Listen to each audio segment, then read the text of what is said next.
Bonjour à toutes et tous, vous écoutez First Print, votre podcast comics préféré pour une nouvelle émission au format Super Friends. C'est le podcast qui va à la rencontre des personnes qui font vivre la culture comics et la pop culture par leur travail.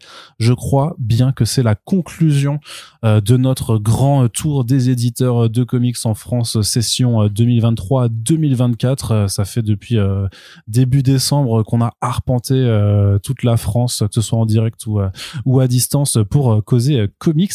Et on est ravi de conclure cette tournée avec un invité récurrent. Il est déjà venu plusieurs fois dans le podcast et ça fait d'ailleurs bientôt une dizaine d'années qu'on fait des podcasts, des interviews ensemble. François Hercouet, directeur d'Urban Comics. Salut à toi. Salut Arnaud. Est-ce que tu vas bien ? Je me racle la gorge, je reviens d'Angoulême. Jusqu'ici, pas de fièvre.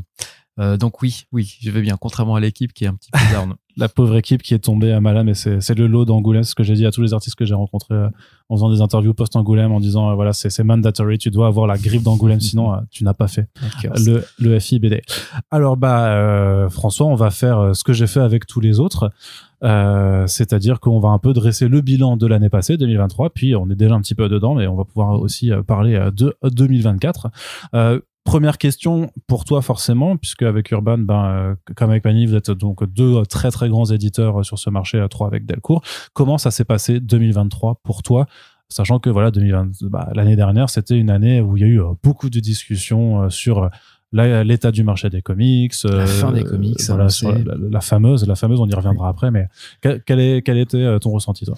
Le ressenti, je l'ai pas mal vécu, si tu me demandes mon ressenti perso. Après, dans les chiffres, oui, c'était une année qui était moins forte que sur 2021 et 2022. Donc ça, c'est vers quoi tous les chiffres tendent un petit peu à faire la démonstration.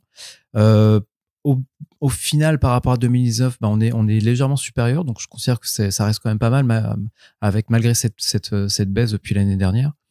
Donc je trouve que je pense que le boulot qu'on fait va dans la bonne direction et qu'on est toujours en recherche. Par contre, voilà, on reste pas attentiste par rapport à ce marché-là. On n'est pas en voyant du coup soit les articles, soit les tendances ou même la qualité du matériel qu'on peut publier. On n'est pas juste en train de en gros de pousser du livre en disant celui-là, on croise les doigts, peut-être que ça va marcher. C'est qu'on essaye vraiment à chaque fois de se creuser. Ça a été cette période 2022, 2021, 2022, enfin le retour du Covid, on va dire post-Covid pour faire plus simple. On a lancé le grand format Urban, donc que vous avez pu découvrir au tout début avec Decorum, East of West, et puis après les chouettes ventes qui ont été Layla Starr et l'année précédente The Nice House on the Lake. C'était aussi dans un second temps, vu on va dire le contexte un petit peu de crise qui s'installait et surtout du pouvoir d'achat, on a en fait lancé le Urban Nomad qui répondait vraiment du coup à notre sens à ce besoin de toujours de continuer à faire découvrir la BD américaine, mais en la mettant de manière un peu plus accessible. Donc on a vraiment à chaque fois cette volonté de rester dynamique, de réfléchir un petit peu à ce qu'on fait. C'est 2022, l'année où on a consacré, tu es bien placé pour le savoir, eu un mois 2023 pardon, ouais. 2023, on a fait un mois à un auteur, donc avec le catalogue qui relatif du coup à cet auteur-là, avec le podcast sur lequel on a pu bosser ensemble. 2022, l'année 10 ans, donc une année avant, on a réfléchi sur la thématique des genres, donc c'était vraiment toute l'architecture même d'un catalogue qu'on a publié et mis à disposition des libraires, qu'on a ensuite décliné en intercalaire, en signalétique dans les librairies. Donc voilà, il y a toujours cette réflexion, on va dire toujours ultra active, de comment en gros réussir à parler au plus grand nombre quand on parle de BD américaine. Donc voilà, on reste toujours dans cette dynamique-là, et 2023 se termine, 2024, sans être prophète, je la vois pas beaucoup plus éclatante que 2023. En tout cas, moi, c'est comme ça que je préfère aborder les choses. Au mieux, on aura une bonne surprise. Au pire, on sera pas déçu. Mais après, il y a toujours, c'est des choses que je raconte souvent, mais c'est l'industrie des comics et de la BD en général, c'est qu'il y a toujours cette capacité à te surprendre, même quand tu penses être blasé et revenu un petit peu de tout. Les comics arrivent. Alors ils te briseront le cœur, mais ils arrivent aussi à te surprendre de manière assez évidemment étonnante puisque c'est une surprise, mais dans le bon sens du terme. Donc je reste toujours content de me lever le matin pour lire des BD. C'est vrai que c'était d'ailleurs ce qui m'avait un petit peu marqué dans un fameux article publié sur BFM en fait en fin d'année dernière, qui titrait pourquoi le marché du comics ne fonctionne plus. Tu faisais presque office de voix discordante par ton optimisme. Oui. Parce que pour toi, faut pas forcément baisser les bras, ou faut pas se cantonner peut-être à des lectures trop ponctuelles du marché. Ouais, il y a ça, il y a cette histoire de contexte où c'est important du coup de voir. Alors 5 années c'est une période, mais 10 c'est un peu plus déjà significatif. Si on remonte à 20, on voit vraiment l'évolution et la place qu'a prise la BD américaine, les comics. Donc je pense qu'il faut vraiment prendre du recul par rapport à ça. Moi, ça fait bientôt 20 ans en fait que je suis dans l'édition, pas tout à fait, je crois que ça fait 18 ou 19, mais des moments où le comics on le traitait plus bactère. Depuis déjà en tant que lecteur, sans avoir conscience très pleine de ce qu'était que le marché du comics, je savais que c'était pas bien vu de lire du comics. Quand je bossais du coup en tant qu'assistant édito chez Delcourt, je comprenais que en fait avant Walking Dead, le comics dans la boîte, c'était pas personne. Enfin, je vais pas dire que personne nous adressait la parole, mais c'était pas tout à fait la même place que après Walking Dead. Donc en fait, ces effets de montée, de descente, quand Urban est arrivé, on déréférençait le manga pour émettre des comics. Enfin voilà, c'est des cycles en fait, tout simplement. Alors encore une fois, je pense que le cycle va un cycle nouveau s'apprête. Enfin, en gros, s'amorce. Je perçois quelques signaux. Alors, je veux pas faire dans la mystique, mais je sens qu'il y a des signaux plus ou moins faibles qui vont dans une certaine direction et qui me font dire, voilà, il y a quelque chose, il y a des choses qui tournent, en fait. Il y en a des signaux plus prégnants que d'autres. Mais quand je mets tout ça bout à bout, je me rends compte que je crains pas beaucoup pour l'avenir. Et puis, à côté de ça, je voulais dire un autre truc. On parlait du contexte. Bon, ça reviendra. Je sais plus. Attends, ça me permet j'avais un deuxième axe très intéressant, c'est dommage. C'est con. Oui. Écoute, on peut, si ça te revient, tu n'hésites pas à m'interrompre là-dedans, parce que c'est vrai que donc 2023, il y avait ce désintérêt même aussi pour le super-héros de façon générale porté par le cinéma. Toi, a priori, c'est jamais forcément quelque chose sur lequel tu as pu compter c'est un euphémisme de dire ça sur les 2 dernières années. On peut dire qu'on fait sans le cinéma, ouais. Ah, il y a eu 2022 quand même avec le Batman. Avec le Batman, ouais. Là, fallait en tout cas évidemment profiter tout simplement de cette campagne marketing offerte par Warner sur un film en plus qui est vraiment de très très haute tenue. 2019, c'était le Joker, donc là pour le coup qui a été un vrai succès surprise, mais dont on a vraiment beaucoup bénéficié. Cette année 2024, on a la chance quand même d'avoir la suite du Joker avec Folie à 2 et Lady Gaga dans le rôle de d'Harley Quinn. Toujours Joaquin Phoenix dans le rôle titre. Donc là, ouais, pour moi, je pense que ce Joker-là vaudra les 4 derniers films de DC dont on ne parle pas. Ouais. Là-dessus, on n'a plus vraiment accompagné ou du moins même proposé de titres parce que simplement on n'en avait pas non plus énormément. C'est je vais sortir un nouveau titre Shazam ou en dehors du fait que celui de Mark Waid et de Dan Mora est vraiment excellent et se suffit à lui-même, on n'est plus dans cette logique d'aller à la remorque en fait de certains films. Voilà, à moins vraiment d'un profil bien particulier, on verra ce que nous réserve 2025. Mais là, sur cette fin d'ère justement de DC au cinéma, ça me semblait pas essentiel de proposer d'autres récits encore sur une fin de règne qui était Aquaman ou sur un Black Adam, ce genre de choses. Donc oui, on fait 100 depuis un petit moment, ouais. Depuis pas mal de temps. Hein. J'avais une question parce que tu l'as mentionné un petit peu avant sur Nomad. La dernière fois qu'on en avait parlé, en fait, il y avait qu'une seule vague qui avait été lancée. La deuxième arrivée début janvier 2023. Pareil, là, quel est un petit peu le bilan que tu tires alors pas de cette opération, mais de cette collection maintenant. Merci, j'allais te corriger. Dont on a vu, enfin moi j'ai pu voir en faisant mon bilan, mon classement, que j'étais obligé de les sortir de mon top des albums parce que sinon en fait ils prenaient quand même beaucoup de place comme les opérations petit prix précédemment. Alors le bilan, mais il est très positif et en fait il y a les chiffres, mais il y a surtout, je trouve, le retour des libraires. C'est vraiment que tous les libraires spé, BD ou spé comics, vraiment nous alors, je sais pas, ça fait un peu s'envoyer des fleurs, mais vraiment, ils nous remercient d'avoir créé cette offre-là, puisque c'est vraiment quelque chose qu'ils ont aucune peine, en fait, à proposer, à conseiller aux lecteurs, aux lectrices, et souvent des plus jeunes lecteurs et lectrices. Donc, il y a aussi je pense, cette frange démographique qu'on peut se permettre de toucher avec un prix à 5,90. Et non, de ce côté-là, ça a été un vrai succès. Après, nous, on a appris des choses. C'est que c'est une offre qui a été également disponible en grande surface alimentaire. bah là faut pas y aller. C'est en fait les grandes surfaces alimentaires ont souvent pour habitude de commander en masse et de retourner en masse. En gros, si ça se vend pas, si ça se vend moins que de la patate ou du jambon, t'es sûr que ton bouquin, vu qu'il y a même pas d'élasticité prix, c'est-à-dire que vu qu'il y a un prix unique du livre, ils peuvent pas te faire moins 50% sur un nomade, bah ton bouquin, plutôt que de le laisser occuper un espace qui prend la place je sais pas moi, aux chips et au vinaigre, bah ils vont te renvoyer le bouquin sans problème, sans état d'âme. Donc là-dessus, oui, en fait, c'est une évidence maintenant, mais elle a été déjà, et donc c'est là où on revoit un petit peu la stratégie au niveau de la diffusion de cette offre-là. C'est que les grandes surfaces alimentaires, c'est comme le grand public, c'est comme les grands médias, c'est des suiveurs. C'est qu'en fait, quelque chose qui fonctionne déjà bien, ils vont l'amplifier. Donc il y a vraiment cet effet levier, mais sur des choses qui sont naissantes et qui ont beau être, on va dire, légitimé ou validé par la base, en gros le petit libraire Spé Comics ou même les GSS, donc les grandes surfaces spécialisées que sont les Cultura, les Fnac ou les espaces Leclerc. Pour moi, l'important c'est d'abord en fait de convaincre ces réseaux-là, que sont les réseaux de libraires et de GSS, avant de laisser la GSA s'emparer du truc.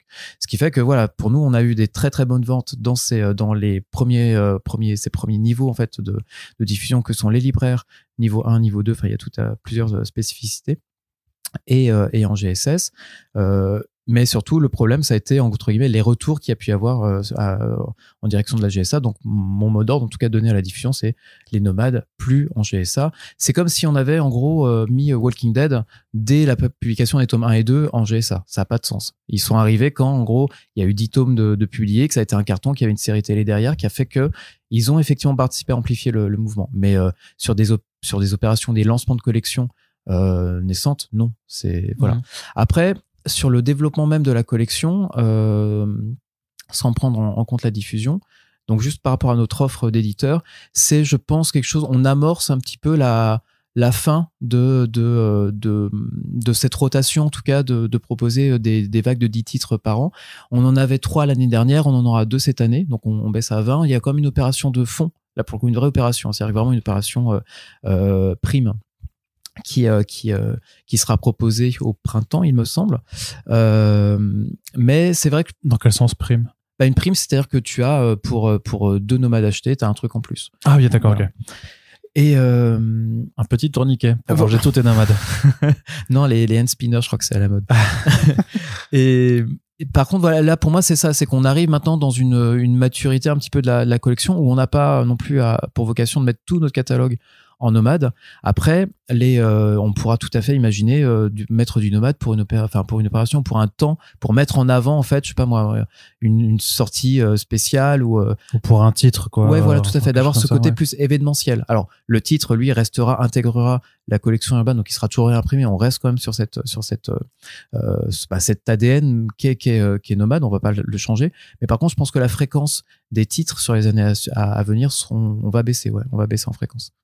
Parce que c'était toujours la question que je me posais. Je sais pas si j'en avais déjà discuté l'an dernier avec toi, d'avoir cette forme de crainte, même si crainte toute proportion gardée, parce qu'on parle que de bouquins aussi, mais effectivement que le format nomade, à l'instar des collections, des OP à petit prix, en fait, peuvent décourager le lecteur, en fait, en tout cas sur l'acte d'acquisition, d'achat, de prendre des comics, en fait, à tarif normal. Ouais.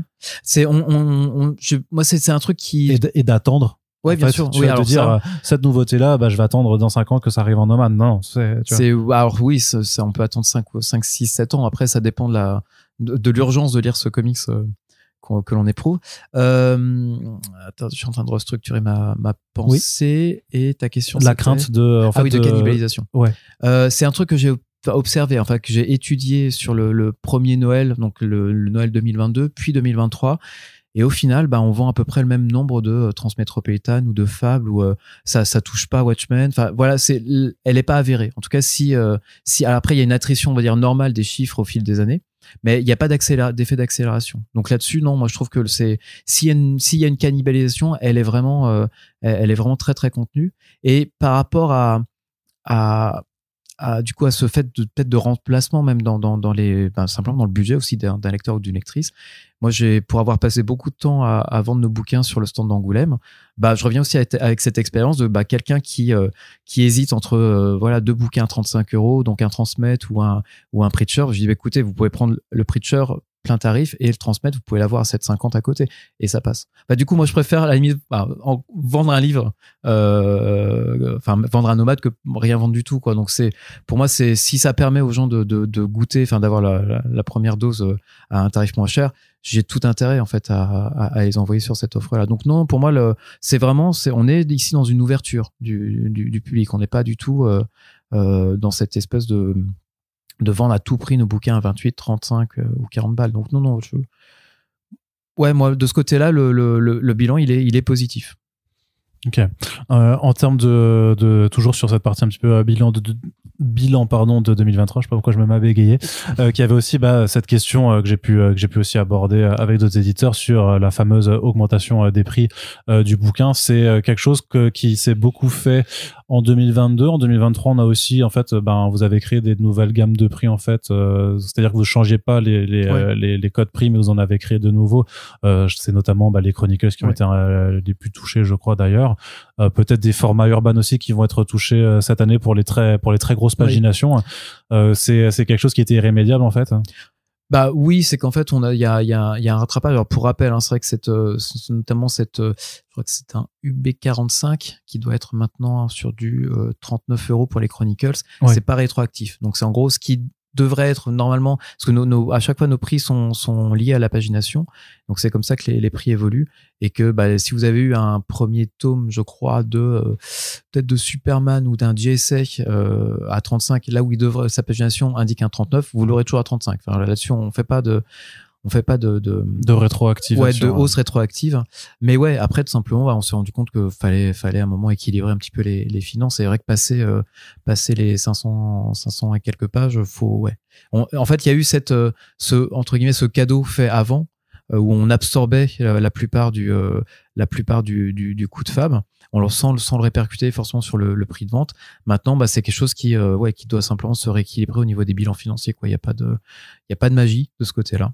Donc non, il y a effectivement cet ajustement. C'est pareil pour les grands formats urbains, où effectivement le grand format nous coûte plus cher à fabriquer, et c'est vrai que quand on dépasse les 350-400 pages, on doit appliquer une autre tarification. Là, il y a pas de pareil, c'est très mécanique. Et comment tu décides alors de façon générale aussi parfois pour tel récit si ça va aller en urban, en grand format ou en format standard, sachant que cette politique tarifaire est liée à ces questions de format et de pagination, et qu'elle peut aussi avoir un impact sur la perception que va en avoir le lectorat. C'est en fait c'est une bonne question sur le choix de qu'est-ce qui fait un grand format urbain ou pas. Quelque part, je veux dire, c'est l'instinct. C'est vraiment, il y a certains titres, il y a même presque des générations de titres qui me font me dire que ça dépend des genres, mais je pense qu'en SF, on avait matière à faire découvrir en fait à un lectorat peut-être plus fan de BD européenne des monuments que sont East of West ou Descender. Il y avait vraiment, du coup, je pense c'est même sûr, de notre côté, cette conviction qu'il y a en BD américaine des récits, que ce soit de la SF, de la fantasy, de l'horreur, qui sont au moins aussi bien que ce que le franco-belge propose. Donc, naturellement, on essaye du coup de voir ce qui peut correspondre, ce qui peut rentrer en fait dans ce format. Il s'agit pas de mettre tous les titres, tu vois. Je me vois mal un crossover de Donny Cates, je vois mal le crossover passer en grand format, ça aurait pas vraiment de sens. Là, on parle vraiment plus à un comics qui est un commentaire sur le monde du super-héros, ton industrie, de ses créateurs. Je vois mal un lecteur de franco-belge qui lit déjà pas de super-héros tenter le truc. Par contre, il y a des vraies interrogations. Je suis pas encore certain que un titre comme Duo pour Bombe n'aurait pas était un bon candidat en fait pour ce grand format urbain. Il est très très comics dans son ADN aussi. C'est vraiment culture. Alors on parle de catch à la japonaise, mais c'est quand même assez ricain dans l'esprit. Donc voilà, là on parle vraiment d'intuition. C'est qu'il y a des titres qui, notamment des titres à venir, des titres en indé, que ce soit notamment le Hexagon Bridge, alors que on renommera en Horizon Oblique. On a francisé un petit peu le titre, donc de Richard Blake, qui est un super récit de SF qui est vraiment influencé par toute la vague de SF BD des années 70, enfin plutôt milieu années 70, qui était Métal Hurlant. Et oui, enfin quand on lit Horizon Oblique, donc on peut pas s'empêcher de penser aux cités obscures de Scoyton et Peters. Enfin, il y a vraiment cet ADN. Et là, pour le coup, que ce soit au niveau du dessin, au niveau de l'intention, du rythme aussi, ça sent quand même vachement la BD franco-belge. Et en discutant avec Richard, il nous confirme qu'effectivement, notamment Scoyton était une énorme influence pour lui. Ce qui me permet aussi je me fais moi-même ma passe décisive, c'est que dans ces cas-là, je perds le contrôle. Laisse-moi, je vais dérouler. Non, mais c'est qu'on a eu l'occasion d'échanger avec François Scoyton et qui fera du coup, on a un entretien en fait à la fin de l'album. Ça permet vraiment, encore une fois, d'inscrire de la BD américaine dans un tissu un peu plus large que juste, on va dire, une niche. Tant si cette niche existe bien, on veut en tout cas en pousser un petit peu les murs et faire sortir le comics de sa niche. C'est vraiment en faisant ce type de lien qu'on avait déjà pu faire, notamment quand on avait demandé à Cyril Pedrosa de faire l'intro de Day Tripper à l'époque, donc ça nous renvoie à il y a presque 10 ans, ou à Johan Sfar pour notre Jack Kirby anthologie. Donc c'est vraiment d'aller chercher un petit peu ces voix que les lecteurs de franco-belge connaissent, que les lecteurs de BD en général connaissent, et donc ils se disent si Pedrosa a apprécié un tant soit peu la lecture de Day Tripper, je peux peut-être tenter un peu le truc. Ça c'est à chaque fois un petit peu transformé. Il faut pas le faire à outrance, en tout cas le faire sans véritable bonne raison, mais voilà, ces types de liens sont importants. Et du coup pareil, ces choix de passer tel BD indé en grand format urbain,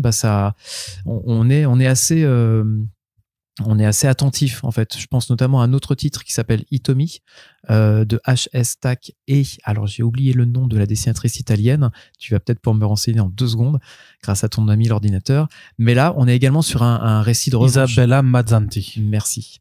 On est également sur un récit de revanche dont le dessin, donc dessiné par une italienne, donc est très très loin des codes que l'on peut rencontrer en comics habituellement. Et là, oui, le grand format me semblait être la meilleure, le meilleur support en fait pour ce titre. On a également d'autres titres, parce que là on va rentrer dans un cycle. Dans un cycle aventure et fantasy, donc ce sera sur mai, juin, juillet, avec Briar, donc de Cantwell, et Germán Garcia pour le nom du dessinateur espagnol. Là aussi, on était là pour le coup dans une thématique qui, je pense, pouvait être complètement s'intégrer en fait dans un grand format. Ce sera une série en 3 volumes. Et donc c'est du cas par cas. À chaque fois, vraiment, c'est des questions. On se rend compte aussi que elle est très longue cette phrase ou cette réponse, mais je déroule. Que cette collection-là, on l'a vu à East of West, et le vrai succès qu'on a eu, on doit être à 5 000 peut-être, non, on n'est pas à 6 000 ventes, mais on est au moins 5 000 ventes du premier volume de East of West, qui est une série qui a bien fonctionné sur sa première vie en petit format indé, mais là qui est vraiment redécouvert. On se rend compte que soit c'est une nouvelle génération de lecteurs comics qui découvre le coup ce bouquin de Hickman, ou alors on a quand même pu à la marge aller récupérer un autre lectorat. Mais c'est pareil pour Descender, c'est pareil pour Gideon Falls, qui sont alors jamais comme toutes les intégrales, sont jamais des cartons en première semaine de vente, mais qui vraiment de manière très solide et sur le long terme vont se développer jusqu'à atteindre, on doit être à 2005-3000 exemplaires pour Descender, qui est pas sorti il y a très très longtemps. Donc on a vraiment ce format qui est en train de s'installer. Je pense que c'est un format que les libraires apprécient également. Évidemment, le but qui n'est même plus caché, il l'a jamais été, c'est que c'est des putains de cheval de Troie ou de chevaux de Troie plutôt. C'est des formats qui, je pense, ne rentrent pas, ou alors ça va tout, si ça rentre dans cela, ouais. Mais c'est vrai que on va dire dans les rayonnages comics habituels, ça rentre pas, ça coince. Donc effectivement, l'idée, c'est d'aller mettre ces bouquins-là, soit faire ce qu'on appelle la double implantation en ayant la référence en comics et également en BD généraliste. Mais voilà, si vous voulez nous faire plaisir, amis libraires, si vous nous entendez, si vous nous écoutez, je sais que vous écoutez, mettez ces livres-là en BD généraliste, ou en tout cas dans les genres auxquels ils appartiennent. C'est vraiment la raison d'être même de ce format-là. Et si je peux même vous donner un petit tip, c'est peut-être quelque chose qu'on révélera de manière plus dans une autre communication, mais on a un code couleur en fait, parce qu'on peut pas s'empêcher de structurer un petit peu ce qu'on fait. On a un code couleur dans ces grands formats urbains. Chaque couleur représente un genre. Donc on a le bleu pour la SF, le vert pour la fantasy, le jaune pour le polar, le rose pour la tranche de vie, ça, le roman graphique. Et il nous en reste un, c'est l'horreur, c'est du violet. Ouais. Donc et normalement, si on fait bien notre taf et puis si la collection grandit ou ce format-là grandit comme on le souhaite, on aura, je pense, dans 2 ans maintenant, une belle, un joli spectre colorimétrique assez complet. Voilà, et qui nous changera des dos noirs. C'est vrai. Les fameux dos noirs de facho. Comme j'aime à les appeler. Parce que je dois encore rebondir là-dessus. Oui, parce que tu parlais justement de sortir les BD de ce format-là. Moi, c'était aussi mon autre, une autre crainte que j'ai, parce que je suis quelqu'un d'angoissé. Oui. En fait, dès que j'ouvre une librairie et que je vais dedans, je suis pétri d'angoisse dans ce que je vois. Mais, le fait de vouloir quitter les rayons comics, ouais.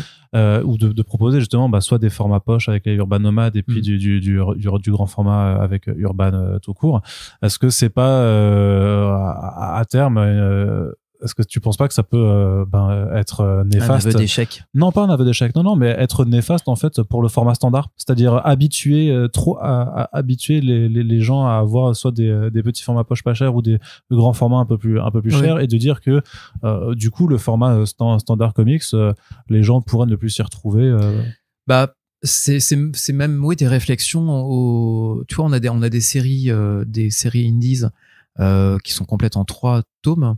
C'est vrai que la tentation est grande d'en faire un seul gros volume, parce qu'on se rend compte tout simplement, c'est dans les habitudes de lecture maintenant de proposer des choses plus facilement, des grosses intégrales, ou en tout cas sur ce type de récit et de format, plutôt que de faire une série en 3 dont l'attrition va faire que ton dernier bouquin, tu vas avoir un peu plus de mal à le vendre. C'est des questions. Après, est-ce que c'est pas une forme naturelle en fait? Est-ce qu'on est là pour absolument est-ce qu'il faut mourir avec nos convictions de non, le comic c'est comme ça, que ça doit se lire, sinon ça se lit pas? Je suis pas trop de cette école-là. Enfin, je pense qu'on l'a vu à travers les différentes expérimentations qu'on a pu faire.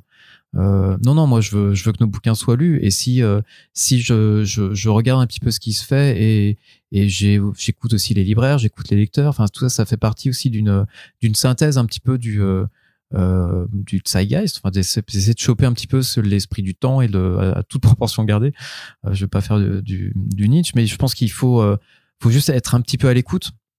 Faut garder ses convictions. Il y a des choses qui resteront. Enfin, tu vois, les convictions, c'est que des formats comme ce qu'on fait pour Chronicles, ou d'autres qu'on fait dans Urban Cult, ou ce genre de choses, même le mainstream de DC restera dans ce format-là.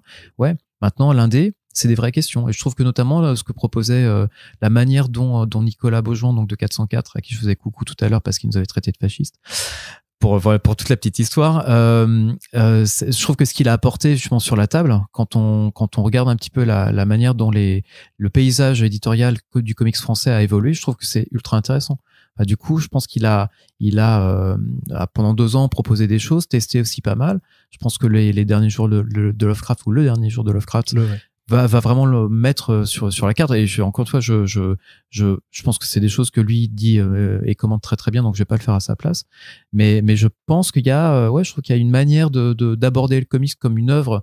Alors du coup, c'était très différenciant par rapport à ce que nous on faisait quand on publiait du DC en série, avec du coup toujours ce même format, cette même couleur pour le personnage et tout. La volonté était de structurer l'offre DC, et on l'a faite. Lui, il est dans une démarche inverse, mais c'est très intéressant. Je trouve que là, on arrive avec un éditeur qui a une vraie proposition différenciante, qui apporte autre chose, avec, je trouve, une démarche, et puis la personnalité de Nicolas qui est très haute en couleur. Et ouais, c'est un plaisir, en tout cas, de discuter analyse du marché avec lui. Voilà, donc voilà, je trouve on se nourrit les uns les autres, et je trouve ça plutôt sain. Enfin, ça participe, je trouve, je pense à ma bonhomie naturelle. Enfin, je trouve qu'il y a quand on bosse comme ça ensemble en bonne intelligence, en essayant de pas forcément faire la même chose que l'autre. Ouais, je trouve que forcément il y a des complémentarités. Je pense aussi au super travail d'archives et de culture de la BD américaine que fait Laurent Lerner sur Delirium. Pareil, je trouve que on a vraiment des boulots très très complémentaires.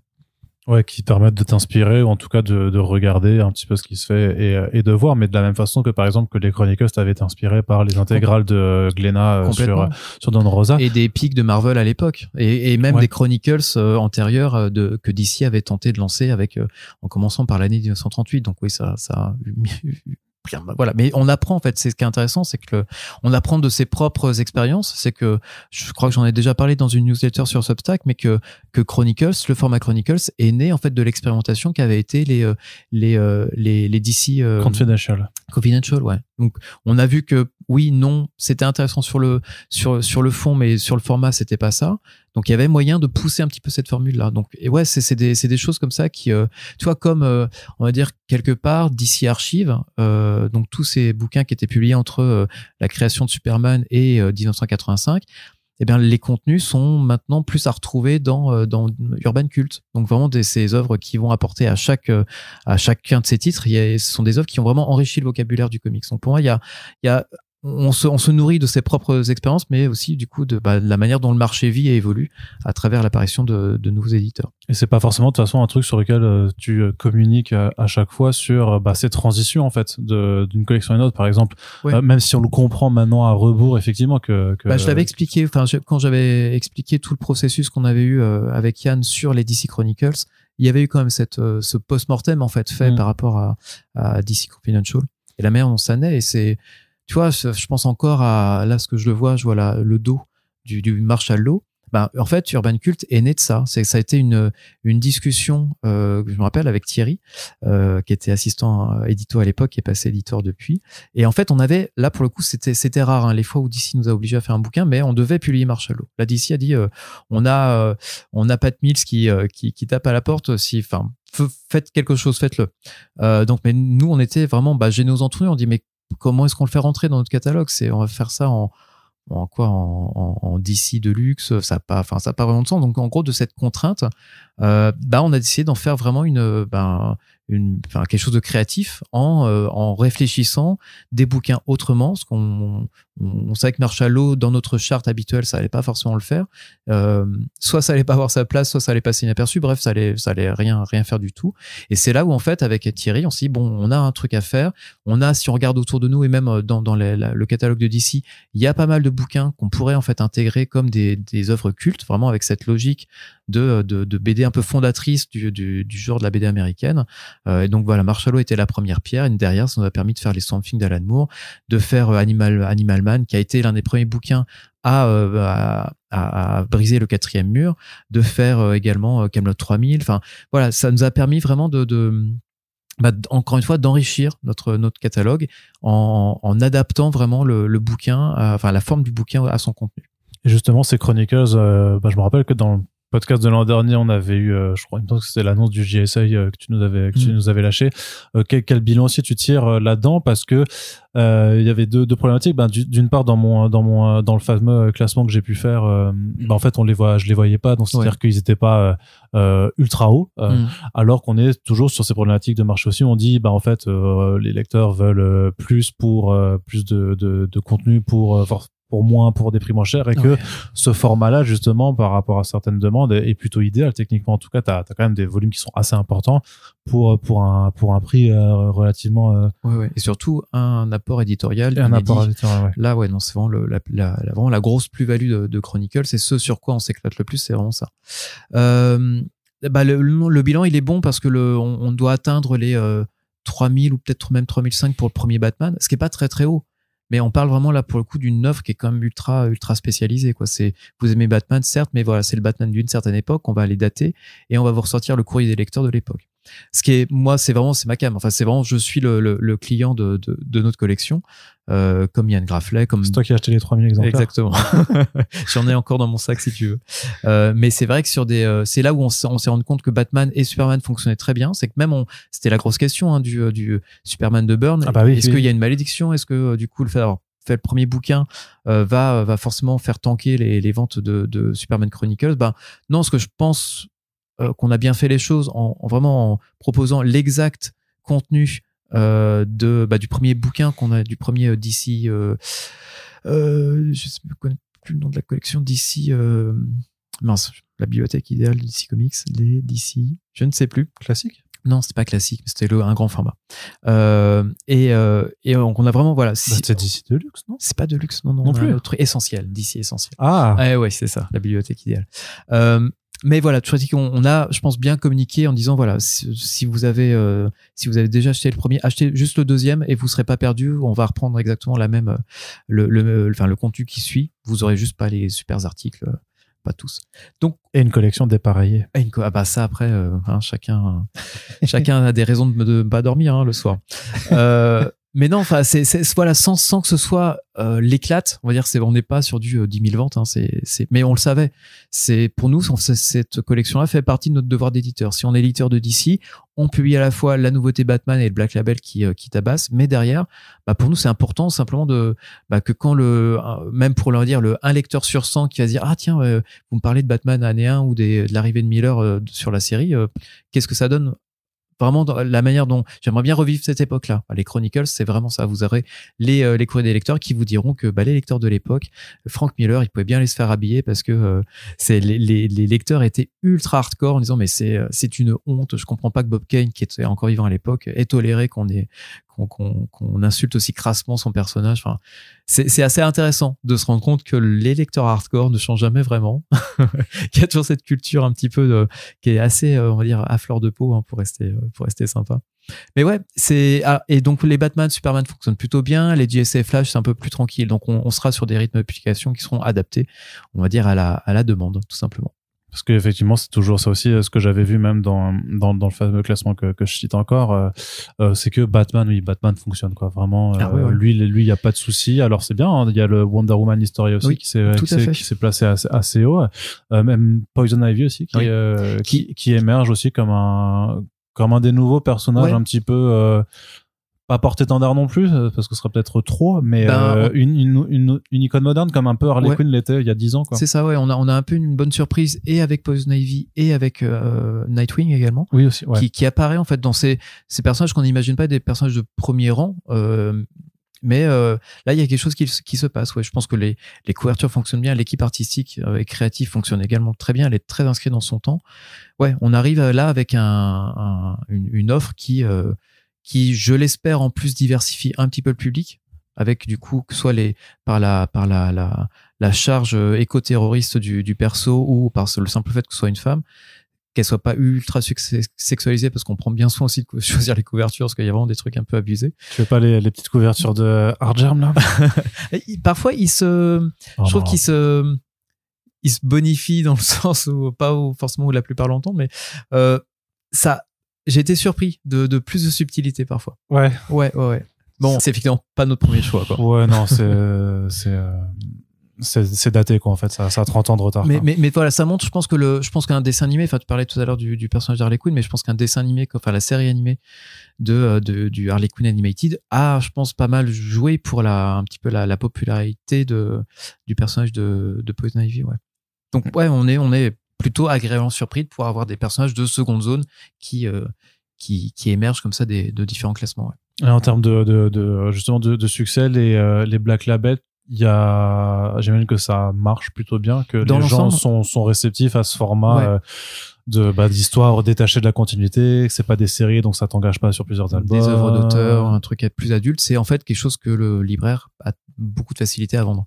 Il y a aussi ça, c'est que je pense que le constat est le même, que ce soit aux États-Unis ou en France, c'est que quand on a une formule qui est récurrente, qui a fait ses preuves, et simplement le lecteur revient pour vous auriez autre chose, en gros je sais pas moi, du Riddler, mais un truc bien sombre en lien avec le film. Je sais pas moi, le Riddler année 1 peut-être, par exemple, scénarisé par Paul Dano, ça peut marcher. En fait, on est vraiment sur cette, je me souviens encore du moment où DC nous annonçait qu'il crée le Black Label, c'est qu'ils avaient conscience qui continuaient en fait à vendre des classiques qui étaient créés il y a parfois plus de 30 ans. Et ils avaient réduit en fait la formule un petit peu de ces classiques-là à œuvres d'auteur, d'une équipe créative qui restait vraiment en place sur toute l'intégralité de l'histoire et sur quelque chose d'adulte et de hors continuité. C'est vraiment tout ce qui est Black Label. C'est, on va dire, à peu près toujours la recette qui est respectée. Et donc oui, ça fonctionne. Après, il y a des trucs qui fonctionnent moins bien. Je pense notamment je sais que ça va faire plier le petit cœur d'Arthur L en 4, mais des titres comme Rogues, les méchants de Flash, on a un peu plus de mal à le vendre. On avait tenté le truc avec cette couverture avec Gorilla Grodd dessus qui serrait son petit point de mafieux un petit peu rageux, mais on s'est rendu compte que ça n'a pas attiré grand monde les larmes de notre primate. Mais bon, ça arrive. Mais parfois, tu vois, il y a des titres aussi. Je pense notamment au Wonder Woman de Dead Earth de Daniel Bryan Johnson, au Catwoman Lonely City de Cliff Chiang, au Batman One Dark Knight de Jock. Enfin, il y a vraiment là pour le coup des œuvres qui sont vraiment représentatives aussi de la vivacité, de la modernité, de ce que les artistes peuvent offrir en fait sur des personnages de DC, et ça fonctionne carrément bien. Enfin, là, c'est vraiment un peu la beauté de ce Black Label, et vraiment à se demander pourquoi les autres éditeurs n'ont pas tenté un peu la même chose. Ça, c'est une question qu'on aimerait bien poser à Marvel, notamment, de pourquoi ils feront pas un Marvel Knights ou un nouveau label Max aussi parce que c'est ce qui leur manque cruellement, à mon sens. Tu sais, ils vont faire Spider-Man Reign 2 de Carey Andrews, qui a totalement sa place, en fait, dans genre enfin, qui pour moi est un Marvel Black Label, quoi, en tant que tel. Mais de pas concrétiser ça et de pas l'appeler tel quel, c'est trop bizarre. Même, tu vois, là, je crois que ça vient juste de sortir le Avengers Twilight. Alors, Avengers Twilight est effectivement une belle variation de ce que Chip Zdarsky peut faire de mieux. Mais je pensais au bouquin de Tran Moore sur Doctor Strange for Sunrise. Ouais, ça c'est pareil. Ça, on est vraiment sur une œuvre d'auteur qui est. Alors, je pense que le délire visuel peut faire que tu vas accrocher, en fait, même en n'ayant jamais rien lu de Strange auparavant. Donc, qui pour le coup a une belle édition en plus, très démarquée des autres bouquins, en tout cas pour la VF qui sortent chez Panini, quoi.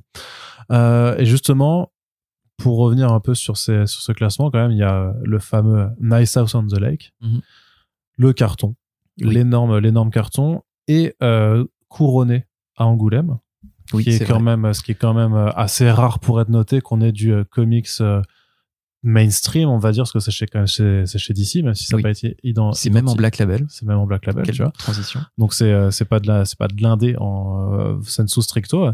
Ma question, c'était parce qu'on parlait des formats juste avant, et je voulais avoir ton avis là-dessus, parce qu'à l'heure où sera publié ce podcast, il y aura un édito qui aurait été publié juste avant. Mais moi, j'ai quand même la perception, et ça rejoint d'ailleurs ce que tu as dit sur scène, c'est que enfin, je sais pas si c'est ce à quoi tu pensais. Moi, je suis persuadé que s'il avait pas été en Black Label, enfin en grand format, je veux dire en grand format urban, les gens seraient passés complètement à côté. Alors, je pense que c'est un tout petit peu moins simple que ça. C'est que je pense que alors, encore une fois, c'est vraiment du doigt mouillé de la main gauche. Je pense que les bouquins qui se retrouvent en sélection officielle ont d'abord eu un parcours. C'est d'abord des bouquins qui ont, et je suis d'accord, le grand format a forcément une importance, mais elle se joue peut-être pas au niveau d'Angoulême, mais elle se joue avant. C'est un bouquin qui a été présent dans énormément de sélections de fin d'année. Enfin, vraiment rapidement en faisant le compte, il y avait le prix Ouest France, il y avait Canal BD dès le mois de janvier qu'il avait repéré dans ses réseaux. Il y a eu également le prix Fnac BD France Inter, et je pense qu'il m'en manquait encore un. Le prix BD Geste aussi. Il n'a pas gagné dans tous les prix. ACBD. L'ACBD était en sélection, ouais, sans doute. Mais on s'est rendu compte que, enfin, c'est aussi la perception qu'on a de loin, c'est que du coup, Angoulême vient un peu synthétiser le parcours d'un bouquin. C'est que s'il a déjà été sélectionné ou présélectionné, il y a de grandes chances que il fasse partie des bouquins qui vont remonter en fait naturellement. Mais pourquoi ? Parce que simplement, il y a des comités de présélection qui sont aussi souvent constitués de libraires qui ont vu le bouquin tourner, qui vont porter le livre. Mais ouais, c'est vrai qu'il a eu un parcours, même. Enfin, on a été prévenu vraiment samedi après-midi que le Nice House allait remporter le prix de la série. On s'y attendait pas. Pour nous, notre Angoulême était fait. On s'éclatait avec les auteurs. Le bouquin des Nice House est déjà un succès sans ça. On a pris pour habitude de se contenter d'une sélection. Et déjà d'avoir d'avoir une sélection, c'est pas forcément gagné non plus. Non plus, mais pour moi, même le truc le plus significatif, d'une part, c'était qu'il soit dans la sélection, dans les finalistes du prix Fnac BD France Inter, parce que Leila Star, l'année d'avant, n'avait pas passé cette étape-là. Donc déjà, ça, en soi, c'était un peu une victoire. Le fait qu'on ait aussi un prix, que j'estime être vraiment un prix du public, avec le prix BD Geste, qui était remis samedi, en fait, à Angoulême, par l'équipe de BD Geste, ça aussi c'est marquant. Enfin, je trouve que là pour le coup ce sont vraiment les lecteurs qui vont s'exprimer, qui viennent valider vraiment ce bouquin là. Et c'est vrai que le fauve le fauve de la série pour Nice House, ça vient ça vient couronner un petit peu cette édition qui a été fort sympathique. Est-ce que tout est dû au format? Je te dis, je pense que c'est le parcours, et le format fait partie de la raison pour laquelle le bouquin a été repéré avant. Mais voilà, je pense pas que le format ait plus parlé on va dire au jury d'Angoulême. Faudrait leur demander, ça serait la meilleure, la plus sûre en fait d'avoir une réponse. Après, c'est sûrement un truc de ricochet, c'est que avec le format, ça a aidé les libraires à l'identifier. Mais parce que, à mon sens, et Dieu sait que j'aime Nice House on the Lake, mais le fait que ce soit lui qui se retrouve dans la sélection du prix de la série, et pourquoi pas The Department of Truth, qui à mon sens, mais t'avais Saga dans cette sélection officielle qui aussi concourait, je pense, dans la catégorie de la meilleure série. Donc, tu vois, ce format-là. Puis même avant, on avait eu Fable, on avait eu Day Tripper, on avait eu, il y avait eu Department of Truth, c'était là en sélection l'année dernière ou l'année d'avant, mais en tout cas, il a été en sélection. Donc, je suis pas certain que le format soit un facteur vraiment discriminant. Après, tout dépend. Enfin, c'est un peu toute la magie qui entoure les jurys et la manière dont sont décernés les prix à Angoulême. Mais non, après, c'est vrai que j'ai fait cette blague, du coup, quand ils ont fait l'erreur de me donner un micro, quand j'ai dit, il a fallu en gros qu'on change le format pour que vous lisiez du comics de genre. Mais je pense pas, mais au-delà de la blague, je pense que pour certaines personnes, c'est vrai. Peut-être. C'est pour ça qu'à chaque fois, moi, j'ai toujours apprécié cette initiative avec le Urban, et je suis client en fait de cette idée de changer les formats en fait pour parler à le lecteur, et c'est juste que parfois quand tu regardes sous un autre point de vue, tu te dis mais c'est-à-dire que le système public, libraire, lecteur, enfin l'ensemble du système a quelque chose en fait contre le comics en tant que tel, et par rapport à ce qu'on dit aussi sur 2023 sur le fait que les rayons comics en tant que tel ont réduit de taille, notamment dans les GSS, où en fait si dans les libraires c'est pas défendu par des gens qui ont à cœur de le défendre, ça disparaît parce que ça aurait une mauvaise image et tout, et ça se mord un peu la queue, tu vois. Ouais, mais après non, c'est parce que là le point que tu soulèves de manière un peu annexe, effectivement, alors je vais pas dire la responsabilité des libraires, mais en tout cas, si vous avez un libraire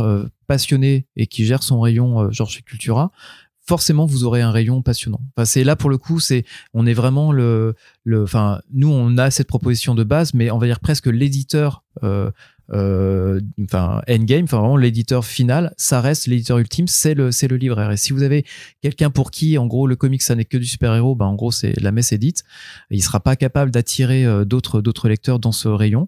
Par contre, si vous avez des gens comme j'en connais beaucoup en fait, de ces libraires passionnés qui font un super travail de médiation.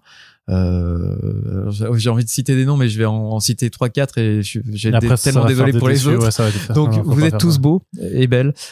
Continuez à être beaux et belles. Et non, enfin, je pense qu'après, donc il y a cette appétence, on va dire, naturelle d'un libraire pour défendre ce qui également le passionne. Il y a notre travail d'éditeur de toujours continuer à aller voir les bibliothèques, d'aller voir les médiathèques, d'aller voir les groupements de libraires pour leur parler et essayer de leur donner envie en fait. Donc c'est encore une fois, je pense que le positif attire le positif, qu'il faut continuer en fait à parler en bien de ce qui nous passionne. C'est pour revenir un petit peu, c'est ça. Je reboucle avec ta question sur l'article de BFM où en gros on avait effectivement cette dynamique du pire. Et je me rappelle pas une anecdote, mais ce que m'avait sorti Thierry qui me disait les gens qui pleurent n'intéressent personne. Ouais, je suis assez d'accord en fait. Moi, je veux parler de ce qui va bien, de ce qui m'excite et de ce qui je pense pourrait vous passionner. Et pour moi, c'est ça, c'est que il faut réussir à garder cette dynamique-là pour juste pas déprimer, parce qu'il y a tellement de raisons de dire que tout va mal. Ouais, il y a pas besoin d'en rajouter en plus en disant que le comics s'intéresse personne. Non, il y a des raisons pour lesquelles les gens ne lisent pas de super-héros parce qu'ils ont une idée préconçue de la chose. Attendons un petit peu de voir aussi comment les choses évoluent, parce qu'on n'est pas non plus à peut-être très loin d'une autre vision portée sur un personnage comme Superman. Moi, je veux croire que la proposition que pourra développer James Gunn en 2025 va nous rappeler pourquoi Superman est un personnage primordial, pourquoi il est essentiel dans notre culture, pourquoi il y a autant de personnes qui portent un t-shirt Superman. Moi, j'espère convertir ces gens-là un jour en lecteurs. Voilà, je pense qu'il y a quelque chose d'essentiel autour du personnage, et si on réussit en fait à redorer le blason, en tout cas à comprendre pourquoi ce personnage-là a su créer en fait un tel engouement dans des années aussi noires que la dépression aux États-Unis. Je pense qu'on pourra facilement on va parler de ce super-héros sans se cacher et peut-être attirer les gens dans ces rayons des libraires. Et justement, alors les super-héros, comment ça s'est passé? Parce que c'est quand même le gros de tes publications, mine de rien. Ouais. Comment ça s'est passé, cette ère Infinite en 2023? L'ère Infinite, si tu me demandes niveau qualitatif, moi je suis assez satisfait. Enfin, en tant que lecteur, hein, en tant que premier lecteur de tout ça, je trouvais que les équipes artistiques étaient intéressantes. Je crois que la dynamique, enfin, je pense notamment, s'il faut reparler un peu de Superman, ce qu'a apporté Philip Kennedy Johnson, moi je crois que c'est un peu la place de Superman quand il est pas. Je crois que le boulot de Tomasi sur Rebirth de replacer Superman en tant que père un petit peu et de sa famille et également de l'ensemble de la communauté était ultra intéressant. L'envoyer, pas forcément faire ce même travail, mais en tout cas sauver des civilisations entières dans cette espèce de grand péplum galactique qui a été tout son run, pareil, je trouve que c'est ultra intéressant. Puis en plus avec une équipe artistique qui était vraiment qui était au diapason. Enfin là, je trouve que DC a bien compris un petit peu a eu cette ambition de raconter un truc vraiment ultra intéressant.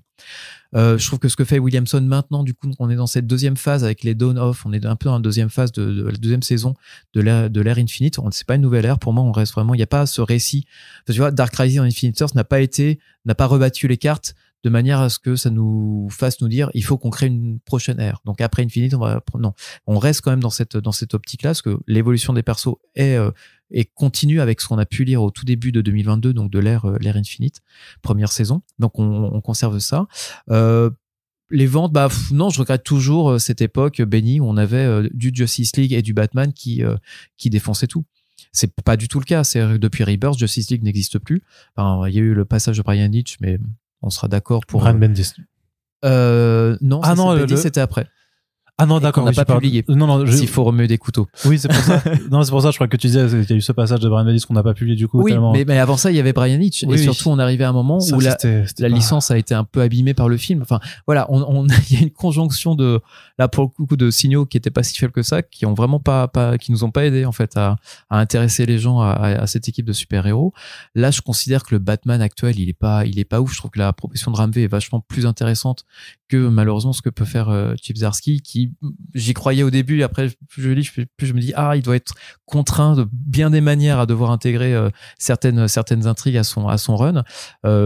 Voilà, donc je pense que non, on n'est pas au mieux de ce que peut faire justement un personnage comme Batman, mais tu vois, en fait, on fonctionne aujourd'hui là où on va dire pendant 6-7 ans, on avait ces deux locomotives qui étaient Batman et Justice League. Là, on n'a plus que Batman.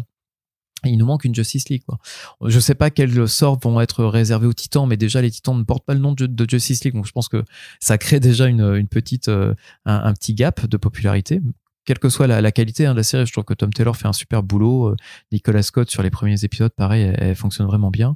Non, on va voir ce que donne justement les Dawn of, donc cette nouvelle formule sur laquelle tu voulais peut-être me poser des questions. Tout à fait.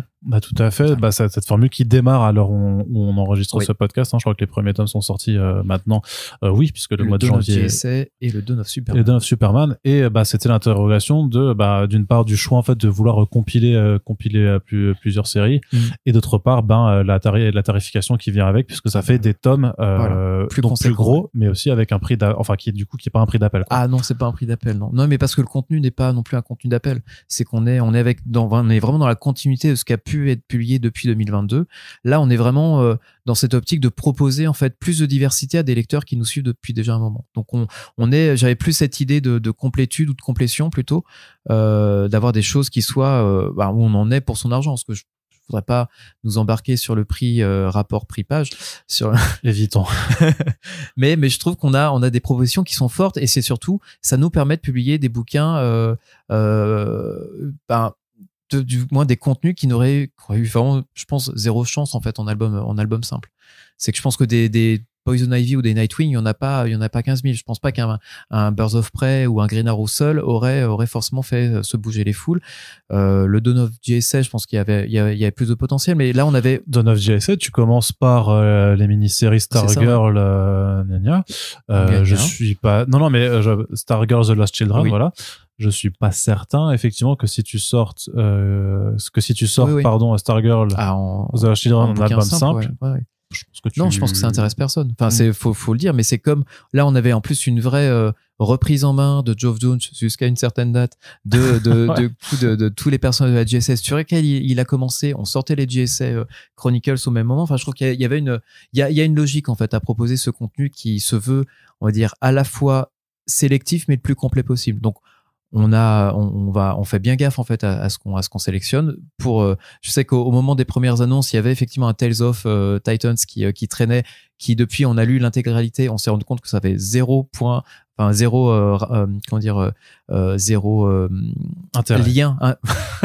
non lien moi, avec lien avec Beast World. Donc effectivement on les a dégagés du planning. Donc c'était voilà, après on fait vraiment les choses en tu mets quelque chose d'autre à la place alors? Bah oui, on a mis la mini-série de Emanuela Lupacchino et Mark Waid sur leur série World's Finest Teen Titans, qui du coup vient donner un complément un peu plus historique et un peu feel good du coup à la série des Titans.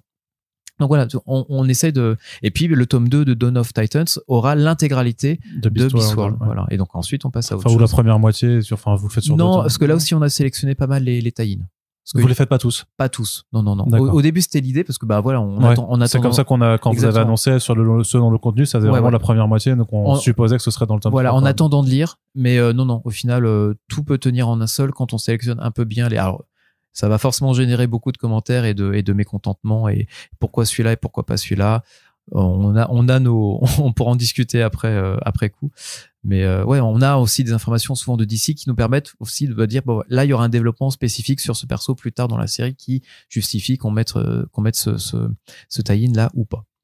Donc en tout cas c'était comment on pourrait dire ça, on cure, non mais on est curateur, enfin on fait gaffe, juste on fait vraiment gaffe au contenu que l'on met. On veut pas mettre la série trop, l'idée c'est pas de faire du remplissage, non. C'est juste de diversifier un petit peu cette offre qui tourne sur d'autres personnages que ce qu'on nous réclame aussi, de faire autre chose que du Batman et que du Batman. C'est que là pour le coup vous avez je pense une offre qui est quand même qui est quand même ultra diversifiée. Enfin Green Arrow, Birds of Prey, Green Lantern, donc les deux, parce qu'on aura à la fois la série de Philip Kennedy Johnson sur War Journal et du coup la série principale, je crois que c'est Jeremy Adams, tout à fait. On a ça, enfin voilà, on a du JSA, on a du Superman sous toutes ses formes. Je pense je me demande même si on a fait plus diversifié depuis le lancement des New 52. Bon, il doit manquer un peu de Aquaman ou DC aussi manque un peu de Aquaman. Oui, c'est vrai. C'est vrai. Non, j'allais dire que vous ne vous êtes pas encore prononcé sur The Flash, notamment sur la nouvelle série The Flash. J'attends d'en lire plus. Sachant que là, parce que effectivement là, t'as aussi une mini-série Speed Force qui pourrait du coup être intégrée. Mais alors vu le côté très là pour le coup œuvre d'auteur que Spurrier met vraiment sur ce récit comme il l'appelle d'horreur cosmique, le récit complémentaire de Speed Force à côté, je vois pas trop en quoi il pourrait être complémentaire. Donc c'est pareil pour pas systématique en fait. Non, c'est que toi pareil pour le Wonder Woman de Tom King qui est également une œuvre d'auteur, et je me vois mal mettre la suite de c'était quoi, le War of the Amazon, enfin il y a Amazon's Attack, voilà, c'est ça. Donc qui n'a au final que très très peu de raccord en fait avec ce que fait Tom King. Donc là sur le Wonder Woman, on aura certainement plus en fait le Wonder Woman, un sous-titre, et ça sera comme on avait le Batman Nocturne ou le Batman Dark City, quelque chose qui rentrera pas forcément qui rentrera pas du tout dans le concept des Dawn of Wonder Woman Renegade. On est effectivement sur ce côté hors la loi, fugitif, fugitif pour faire comme Batman fugitif.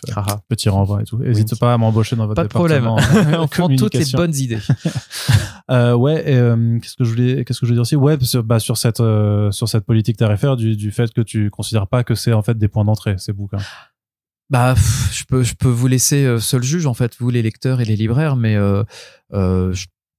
honnêtement le Batman pas du tout, le Superman de Williamson, si tu peux l'attaquer à ce niveau-là, tu comprends juste que Superman est revenu, il y aura quelques références faites justement par Kenny Johnson dans la série de compléments de Action Comics, mais je pense que tu peux relativement bien t'en tirer. Mais non, de par le prix, je veux pas décemment dire à quelqu'un si essaye mon Superman à 35 euros. Je pense que la barrière elle est posée là, quoi. Et tu penses pas que en fait c'est des titres qui peuvent s'absorber sur un format plus standard ou même quand on dit souvent, tu sais aussi que je prends l'exemple par exemple parce que je voulais parler un peu du Urban Blast aussi, mais que le premier tome de Wayne Family Adventures, du coup c'est un format souple à rabat qui est à 15 euros. C'est pas ce genre un format que tu pourrais appliquer justement pour ces titres plus risqués et pour les permettre d'être si on va par là, on se dirait mais alors pour les séries encore plus risquées, et je mets peut-être le doigt dans un truc et les gens vont rebondir dessus, dans un engrenage terrible, ouais. Mais pourquoi vous le faites pas en numérique, comme ça vous payez pas les frais d'impression et sauf que après le marché du numérique c'est encore autre chose. Mais non, en fait, on en parlait il y a 10 ans, tu me disais déjà qu'il y avait personne, donc oui, jusqu'ici quelque part malheureusement les chiffres m'ont pas prouvé le contraire. Non, je me vois pas sortir en gros un bouquin au rabais. Techniquement ou non, mais je veux dire en termes de format en fait, en me disant on sait que ça va pas beaucoup se vendre, donc on le met.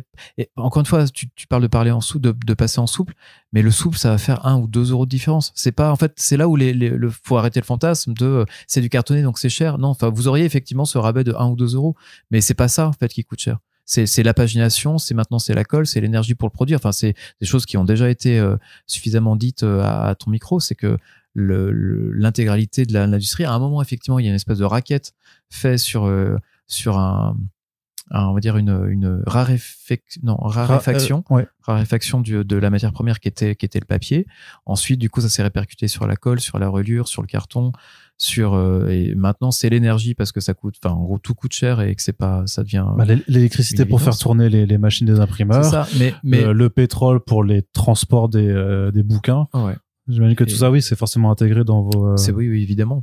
Et c'est pas répercuté à la hauteur où ça devrait. C'est que ça aussi, je pense que chaque éditeur sera d'accord pour le dire, c'est qu'on ne met pas, on charge pas en fait le prix public au niveau où on devrait le mettre pour conserver les marges qu'on avait avant le Covid. C'est que les bouquins devraient être 4 euros plus chers. Je pense qu'on est vraiment dans ces rapports-là. Mais non, je veux pas me dire ce bouquin-là, il va avoir moins de chance, donc je vais le faire dans ce format souple. Là où, pour le coup, ce n'est pas du tout la même logique pour Blast, où on est dans un format qui, je pense, correspond plus en fait aux habitudes de lecture. C'est que je pense que des lecteurs et des lectrices plus jeunes vont pas s'encombrer forcément d'un cartonné, que ce format à rabat qui me semble être un bon compromis, c'est pas de l'intégra non plus qu'on réserve du coup à notre gamme kids. Je trouve que ce format-là, est une réponse un peu plus adéquate. D'accord. Et donc ça arrive. Est-ce que vous avez Ça arrive, oui. Enfin, c'est même arrivé. C'est même arrivé. Crois, alors, cette semaine. Ça c'est arrivé. Est-ce qu'il y a une stratégie particulière justement parce que c'est la première fois que vous faites du webtoon en fait. Oui. En fait, pour revenir à Blast, on part vraiment du principe qu'on est ici un petit peu dans le grand frère ou la grande sœur de ce qu'a été Urban Kids et ce qu'est encore Urban Kids, puisque juste aussi ça permet de faire passer l'info, c'est que ce sont des contenus et des tomes qu'on va garder en réimpression. Il y aura forcément moins de nouveautés. C'est-à-dire que maintenant, en fait, on passait certains titres en kids un petit peu à défaut d'autre chose. On a eu l'expérience de faire Urban Link, mais on s'est rendu compte qu'en tout cas, notre communication et peut-être le contenu aussi, ça s'est vérifié sur certains bouquins, moins sur d'autres, mais en tout cas, il avait beau être très très bien défendu par certains libraires, certains libraires étaient beaucoup trop peu pour en tout cas faire de Urban Link quelque chose de pérenne. Mais on est encore une fois on se nourrit de notre propre expérience. On pense qu'il y a quand même un marché, en tout cas des lecteurs et des lectrices intéressés par de la BD américaine plus ado, sans forcément du coup la brander young adulte, parce que visiblement ce terme-là, c'est comme comics, ça fait pousser des boutons à certaines catégories de libraires ou de lecteurs lectrices ou de parents. Donc on vient ici avec Urban Blast qui va prendre vraiment le relais de Kids, et là où Kids on va dire s'arrête à 11-12 ans, et bien du coup ici on est plutôt sur du 11-18 avec ce contenu que nous propose DC, qui est l'adaptation de leur webtoon, donc Wayne Family Adventures, qui fonctionne très bien chez eux. Alors c'est 1 million chez eux, mais moi ça m'intéresse pas trop de quoi d'avoir 1 million de lecteurs worldwide. Pour moi ça veut un peu rien dire. Par contre, quand on regarde la page française de webtoon, on est sur 40 000 abonnés. Donc ce qui est pour moi beaucoup plus intéressant, qui est plus pratique comme comme données.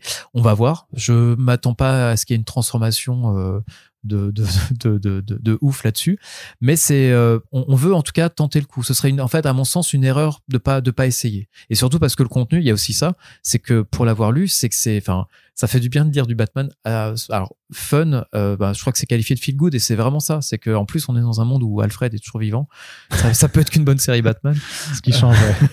Et je trouve qu'en fait les auteurs ont réussi à intégrer de manière assez intelligente en fait l'ensemble du casting.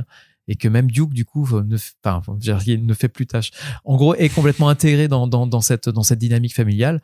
Non, ça fonctionne bien. On verra tout à fait. Oui, on sera de toute façon soumis au vote du public là-dessus. On verra si ça rencontre son public ou pas.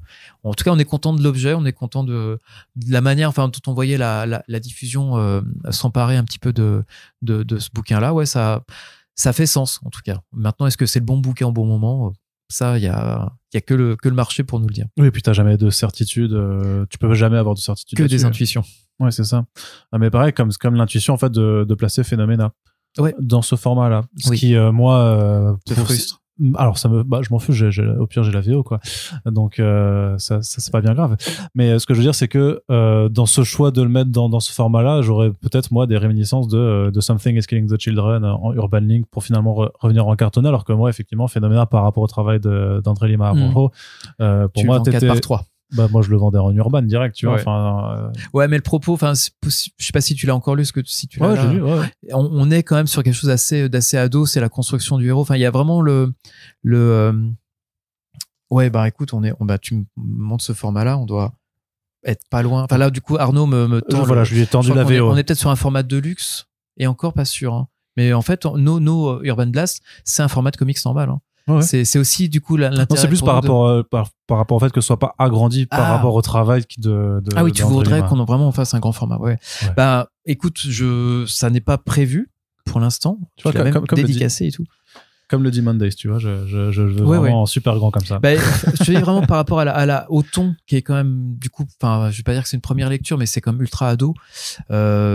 Ouais, non, je le voyais pas en fait justement dans cette grande collection, dans ce grand format urbain qui s'adresse pour le coup plutôt à des lecteurs et lectrices un peu rompus à la BD européenne. Je pense que c'était un petit peu trop. Après, oui, je suis d'accord avec toi. Visuellement, c'est une claque à chaque double page et même à chaque case. Et là, je crois qu'il a terminé il est en train de finir le tome 3. Ouais, il est en train de finir le tome 3. Il l'a dit à l'heure où on enregistre ce podcast, il l'a dit. Tout va très vite. Dimanche, il a dit, il me reste le dernier run en fait pour finir le troisième tome quoi. Bon en tout cas chez nous ça fera 2 tomes en 2024 et le troisième début 2025. Il y a une opération que tu as annoncée aussi, puisqu'on va revenir un peu sur l'indé. Oui. Il n'y a pas de payage, c'est rien d'inédit. J'ai cherché dans le fait que vous ressortez toute une gamme de Urban Indies en fait avec des couvertures variantes et toujours avec ce prix de 10 €, c'est quelque chose que tu vas pouvoir maintenir aussi sur d'autres séries cette année ou pas? Alors le truc c'est qu'on avait avant le Covid avec ma direction on s'était mis d'accord sur le fait de moduler un petit peu ou de faire évoluer cette formule de prix de lancement à 10 €, parce qu'en fait ce prix de lancement avait pour but en fait de lancer comme c'était dit des auteurs, des œuvres, et je pense que cette volonté de faire découvrir des auteurs comme Jeff Lemire, Jeff Donaron, Rick Remender ou Hickman dans ce qu'ils avaient à nous proposer en termes de série indé a fait son chemin. Je pense que ce prix-là de lancement a atteint son objectif. Je pense que maintenant des libraires connaissent, oui, je pense qu'ils connaissent de manière un peu plus sûre des auteurs comme Jeff Lemire, comme tous ceux que j'ai cités, et que pour ces titres-là, en tout cas pour ces auteurs,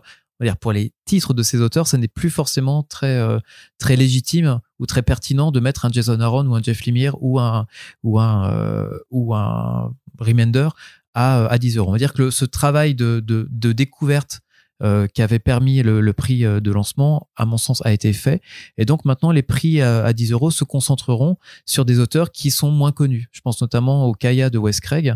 Là, pour le coup, Wes Craig, alors bien sûr qu'on le connaît parce que c'est le dessinateur de Deadly Class, mais un libraire va pas forcément pouvoir le remettre aussi facilement qu'un Remender, simplement parce qu'il a fait moins de bouquins.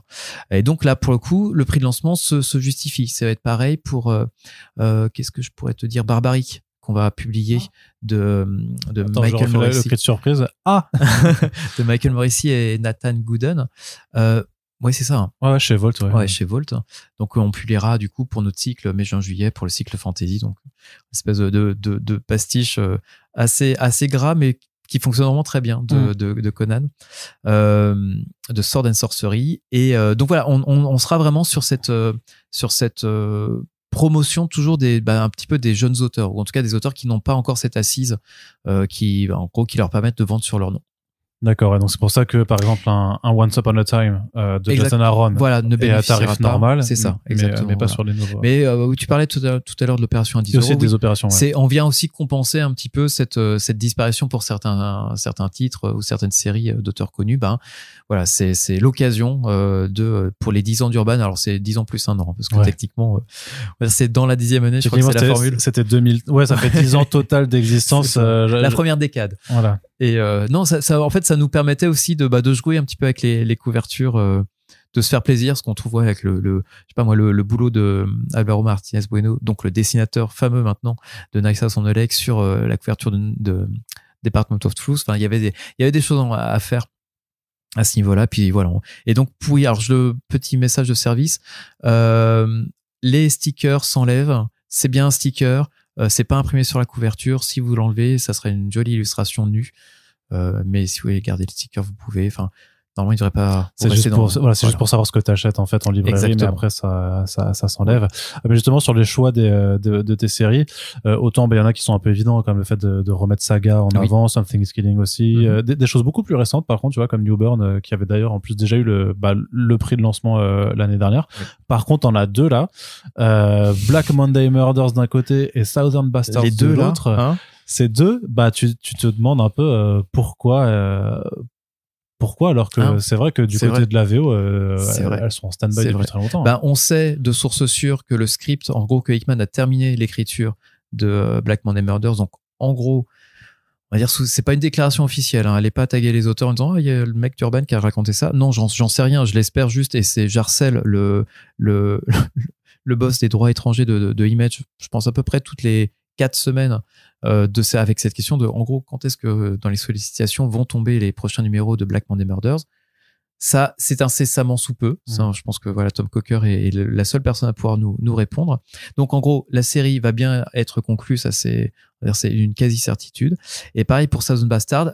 Il y a des choses qui pourraient arriver dans un délai indéterminé, mais qui arriveront. D'où notre intérêt pour nous, effectivement, de remettre un petit peu le focus sur ces séries-là. Ouais, pas d'annonce officielle. Non, ça. Mais une intuition que. Mais après, c'est ce qu'on se disait aussi. De toute façon, quand Jason Aaron a fini son contrat chez Marvel et qu'on l'a vu repopper un peu à droite à gauche, c'est-à-dire voilà. Enfin bon, il s'est quand même mis les Tortues Ninja sur le dos aussi. Mais l'idée, c'était aussi de dire quand est-ce qu'on retrouve le Jason Aaron de Scalp, de Southern Bastards aussi, et notamment sur cette dernière, parce que la série n'est pas terminée là-dedans. Très bien. Et justement pour continuer à aller de l'avant dans les perspectives, il me semble que va y avoir parce que là sur le site actuel de Urban, alors on enregistre ce podcast, on ne sait rien du mois de mai, même si on a compris que effectivement tu allais avoir donc pas mal de titres de fantasy, que ce soit Braillard, donc Barbaric et autres, et il me semble qu'il y a peut-être Sacrificers.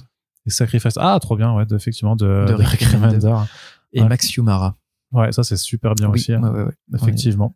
Mais il me semble que t'as peut-être un autre truc à annoncer. Oui, alors on a raté le mois SF, en tout cas le cycle SF qui était sur mars et avril, mais on attendait tout simplement d'avoir la certitude et surtout des contrats signés de part et d'autre que Urban serait l'éditeur français du prochain titre indé de Space Op de Robert Kirkman, puisque nous allons pouvoir publier Void Rivals le 31 mai, si je ne me trompe pas, si je me souviens bien de mon planning, et on est très fier et aussi un peu surpris, mais en même temps ça fait partie des très bonnes nouvelles vraiment avec lesquelles on peut se réveiller un jour et se dire putain, le comics, quel monde merveilleux, de pouvoir du coup publier. Moi Robert Kirkman, j'ai bossé sur ses bouquins quand j'étais chez Delcourt. Si vous vous souvenez peut-être ce qu'on appelle les roll calls, enfin vraiment au tout début de chaque titre, il y avait un petit peu l'appel de ceux qui étaient morts, de ceux qui étaient encore vivants. Voilà, ça c'était un peu mon travail. Et Vinci, pareil, c'était quelque chose dont on faisait la promo en interne chez Delcourt du temps où ça marchait pas. Enfin, on se lamentait. Donc pour moi, c'est du coup de retrouver la plume de Kirkman, et qui m'a vraiment, quand je lisais les premiers numéros de Void Rivals sans savoir qu'on allait publier la série en 2024, je me disais putain, il arrive encore en fait à me surprendre. Et double surprise, puisque non content de faire sa série de Space Op, il va également nous mettre voilà cette espèce de je crois qu'on appelle ça un shadow drop, vraiment du coup sans en parler à personne, je crois que c'est en page 22, où on a Jetfire, donc le personnage l'autobot des Transformers qui pop comme ça, et qui vraiment fait merci de m'avoir réactivé, ciao bye bye, et repart vraiment vers ce qui s'avère être la Terre, parce que c'est sa destination. On l'apprend dans le premier numéro Transformers, et du coup, avec vraiment ce clin d'œil qui est vraiment plus qu'un clin d'œil, il a réussi à réveiller un petit peu le petit monde de l'industrie des comics, en lançant l'Energon Universe. Je crois qu'on dit Energon. Energonverse, ou ouais. Il y a pas de, ouais, je sais pas. Si, ça EU. Enfin, c'est chaque titre, enfin, qui fait partie de ce nouvel univers partagé, en fait. T'as vraiment ce Energon Universe, donc t'as un logo et tout. Non, je veux dire que moi je l'appelle l'Energonverse en fait, directement sans le U. C'est vrai que c'est plus rapide. Voilà. Je crois qu'ils disent vraiment Energon, et je trouve ça ce serait très bizarre. Ça fait Sturgeon, je déteste. Oui, mais francisons voilà, Energon. Et du coup, c'est ça, c'est que de ce lancement de série avec le réseau di Felici, il nous lance du coup un nouvel univers partagé, et ça aurait pas été Kirkman, je pense que j'y serais pas allé, comme j'étais pas le premier lecteur de ce que IDW a pu publier sur les licences Transformers ou G.I. Joe. J'avais essayé un peu, je me suis dit, j'y arrivais pas. Je crois que la donne artistique, j'arrivais pas à rentrer dedans, ou à tout moins à trouver le point d'entrée.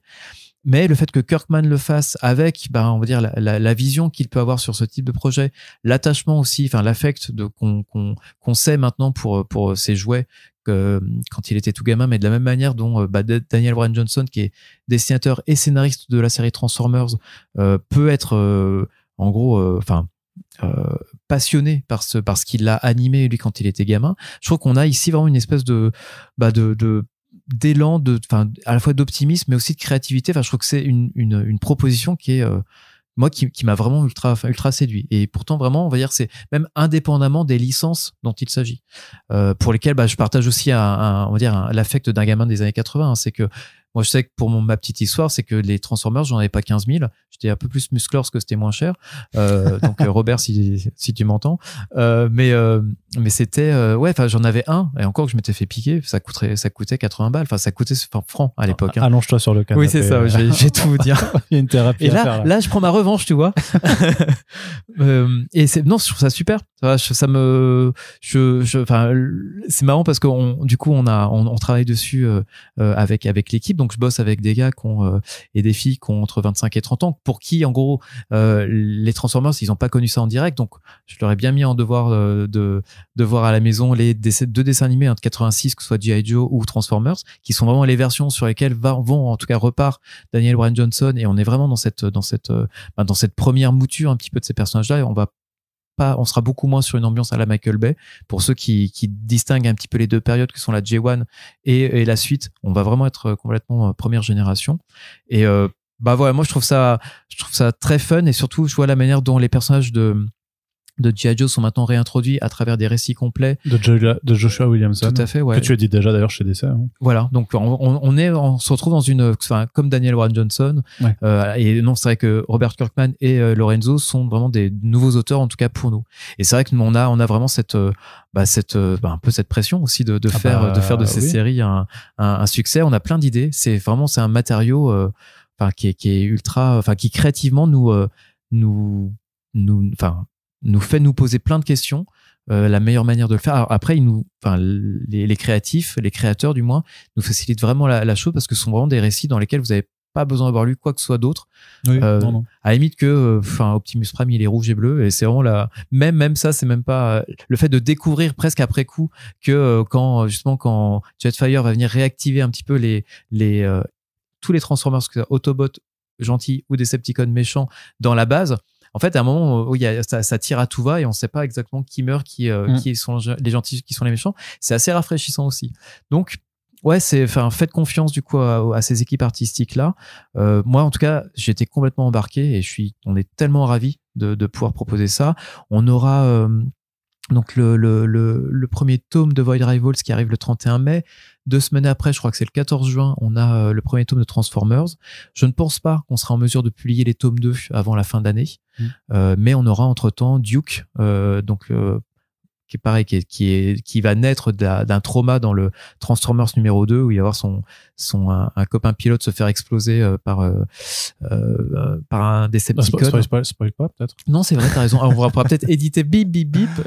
Mais en fait, le fait est que tout est lié. C'est lié, oui. On a vraiment du coup et ce qui m'intéressait aussi, c'est la manière dont Kirkman a hiérarchisé la chose. C'est que on a avec Void Rivals une intrigue qui vraiment, c'est du space op. C'est là où on va avoir l'énergone, donc vraiment l'énergie qui alimente notamment les Transformers, qui va être du coup au cœur de beaucoup de conflits galactiques.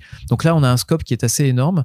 On va ensuite aller sur Terre, où on aura un scope moins énorme, qui reste spectaculaire, puisque à la hauteur de ces gros robots, de plusieurs dizaines de mètres, donc de la bataille et de la réactivation des Decepticons et des Autobots sur Terre, et de l'apparition des Transformers sur Terre, va naître en fait en réaction la création d'un côté de G.I. Joe, donc cette espèce d'international des commandos terriens, enfin humains on va dire, et en réaction à ça on va avoir du coup la création de Cobra. Donc en fait on a vraiment à chaque fois des scopes très très différents et dans des genres différents, du space op, on va dire de l'action assez spectaculaire, et on sera plus sur du thriller espionnage avec les intrigues de Cobra et de G.I. Joe. Donc, c'est une offre qui est ultra enthousiasmante. Oui, parce que moi, c'est vrai que lorsque j'avais fait le podcast avec Thierry, j'étais genuinement surpris quand il disait qu'il le ferait pas. Après, mon cerveau étant ce qu'il est et ayant eu plein de discussions, j'ai rapidement déduit en fait que ça allait arriver chez vous. Mais c'est vrai que c'est pas qu'elle là, on vous attendait pas en fait forcément. Non, là-dessus. En plus on a eu la réponse assez tardivement. Hein. C'est pour ça que les dernières personnes avec qui j'en parlais, qui étaient désireuses de savoir en gros qui allait faire le truc, en fait on n'avait pas de certitude jusqu'à très récemment. Donc non, on est très heureux de l'issue de ces discussions. Ouais. Eh bien, on va suivre ça avec attention à partir du printemps prochain. J'avais envie de te titiller pour savoir si tu aurais un truc à me lâcher du côté de DC, peut-être certains projets particuliers que tu aurais voulu aborder, teaser, vu l'année en cours. Je pense bien que le Superman Space Age de Mark Russell et Michael Oren ne figurera peut-être pas au programme de cette année, mais je l'espère quand même en 2025. Oui, il pourrait peut-être venir accompagné d'un Batman Dark Age. Voilà, on sera sur une année où il y aura un film Superman, un autre sur Batman. Peut-être qu'ils pourront cohabiter. Voilà, ça pourrait être sympa. En Black Label, je pense qu'il y a des ou Black Label, oui, ou n'importe quel autre ouais. DC. Non, la visibilité que j'ai pour l'instant, ça va concerner. Après, c'est un truc qui est déjà en cours de publication, donc c'est pas forcément c'est plus une confirmation qu'une révélation. C'est et je suis en train de perdre le nom du Batman de Raphaël Grampa. Ah oui, oui. Zut. Je peux t'en parler, mais je peux pas te parler du titre. Donc cette version, je vais le retrouver. Où Batman décide c'est Gargoyle of Gotham. Ouais, merci. Où il décide en gros où Batman s'affranchit complètement de la persona civile de Bruce Wayne pour n'être que en fait cette créature de la nuit. Et c'est assez violent. Enfin, il y a des scènes de dénucléation avec les pouces. Miam. Ouais, voilà, miam. Pour peu qu'il se retourne les ongles en faisant ça, moi, ça y est, je sors de la pièce. Et ouais, je trouve qu'il y a une patte qui, pour l'instant, je sais pas si Raphaël Grampa est ce type de dessinateur qui plaît en fait on va dire à un lectorat un peu plus étendu. Je pense pas tout à fait parce qu'on est vraiment dans une école. C'est assez clivant cette école. Tu sais, c'est comme Paul Pop pour moi. C'est ça. Ouais, Paul Pop, Geoff Darrow, il y a ce côté ultra spectaculaire qui fait qu'on reconnaît forcément le taf. Paul Pop est encore un peu plus arty et je trouve que on est avec Grampa un peu dans l'entre-deux. Et je me dis, il y a vraiment des planches. Enfin, je me souviens encore de planches où tu vois même un Gordon tout en pied. C'est vraiment du franco-belge. Enfin, on est à part cette narration qui est propre aux comics, mais on est vraiment sur même une couleur, sur un rythme qui est assez franco-belge.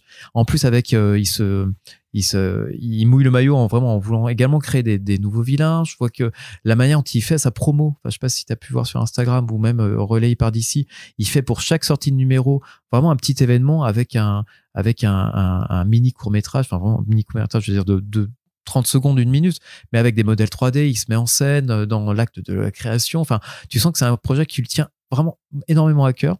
Donc on fera une belle, si ce n'est 2 belles éditions pour pour ce titre-là. Non, on a alors un peu dans cette même optique de on va dire de créateur, d'auteur qui reprend et qui réinvente un personnage. On va parler à nouveau de Sean Murphy sur l'année 2024 avec notamment son Zorro, Man of the Dead, dont on traduira peut-être, on essaiera de trouver un peu un équivalent en français et que l'on publiera. Grande surprise, mais peut-être pas, je sais pas, en grand format urbain. Parce que on est plusieurs générations de après ça le mérite peut-être. C'est vrai que les White Knights sont en format légèrement agrandi. Là, ça reste quand même un projet. Enfin, même, je sais pas en fait quelle est la force de la marque Zorro en tant que tel, mais je pense que là, oui, clairement, j'imagine que ta réflexion, c'est de dire avec le grand format, ça va aussi le faire voir en fait. C'est ça, exactement. C'est ce que je te disais, c'est qu'on est plusieurs générations en fait de spectateurs de Zorro. Alors moi, au début, je pensais qu'il y avait que les enfants des années 80. Non, ce que depuis, justement, on en parle autour de moi. Bah en fait, non, tout le monde a vu un épisode de Zorro parce que il y a du rerun. Enfin, c'est multi diffusé et tout ça pour la gloire posthume de Guy Williams, qui était l'interprète du personnage de Zorro, qui est moi l'une de mes icônes d'enfance. Donc je suis très content. Donc voilà, on va faire les choses bien pour cette édition. Ça fait aussi partie des temps forts. On n'aura pas de White Knight à proprement parler dessiné par Sean Murphy, mais on a Zorro qui est l'un des personnages qui, avec le Shadow, a inspiré la création de création de Batman. Ça reste un nouveau Sean Murphy en France. Bon.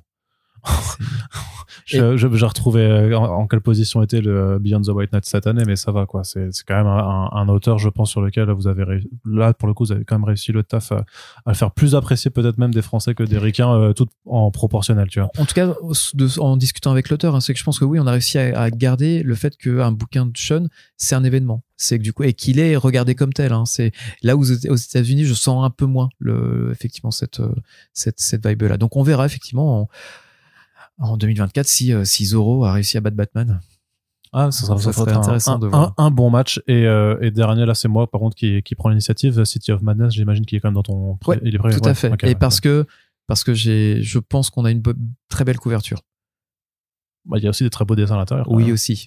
Mais quand même. Non, les ambiances sont super. Je suis moins affirmatif sur les visages. Je trouve que c'est un super metteur en ambiance. Techniquement, sur les visages, moi j'ai plein de choses à redire. C'est pas un dessin qui me plaît naturellement, mais je trouve qu'à la lecture ça se développe vachement bien. Je trouve même que le numéro 2 met un coup en plus par rapport au numéro 1 qui était sympa. Et c'est là où moi parfois c'est con, hein, mais il me faut une couverture en fait pour vraiment, on va dire, valider un projet. Si j'ai une couverture qui m'emporte, enfin oui, là pour moi ça survalide un peu certains projets. Ouais. Très bien. Bah écoute François, ça fait déjà pas mal de choses à aborder pour l'année à venir, et puis il faut pas prendre non plus trop la charrue avant les bœufs, ce genre de choses là, puisque exactement. Voilà, j'imagine que ton programme de l'année à venir sera constitué d'autres choses, et on aura de toute façon l'occasion d'en reparler dans ce même podcast, peut-être même à cet endroit précisément, dans ces canapés-là, avec la même position. Mais je te remercie en tout cas d'avoir pris le temps de jouer le jeu une fois de plus, puisque peut-être qu'à la longue ça pourrait te saouler, mais non, tu reviens, comme tous les autres. Je reviens pour ton sourire. Voilà, c'est pour ça, et pour mon café. Non, montez. Mais en tout cas, voilà, ça c'est vraiment très cool. À toi d'avoir fait ce bilan et ces perspectives avec moi. Et puis, pour celles et ceux qui écoutent le podcast, si ça vous plaît, n'hésitez pas à le faire savoir. Sachant qu'on a tourné on a fait la grande tournée 2023-2024, mais oui, il y a des éditeurs qu'on n'a jamais reçus et qu'on compte bien avoir aussi dans le podcast. Et parlez-en à vos libraires de ton podcast. Ah bah oui, tout à fait, oui. T'avais peut-être un chapitre là-dessus. Hein? T'avais peut-être un chapitre là-dessus. Sur le podcast? Ouais, et aux libraires. Enfin, vraiment, si vous êtes libraire ou si vous êtes simplement client d'une librairie, vraiment mettez leur First Print dans les oreilles, vous rendrez à toute la communauté un énorme service. Eh bien, merci pour le message de service. Voilà, donc parlez-en autour de vous, effectivement, à vos libraires. On a également une page Tipeee si vous voulez nous soutenir concrètement pour que le podcast puisse voir l'avenir sereinement. Et puis, dans tous les cas, on espère que ça vous a plu. Lisez des comics et on vous dit à très bientôt pour les prochaines émissions. François, salut! Salut!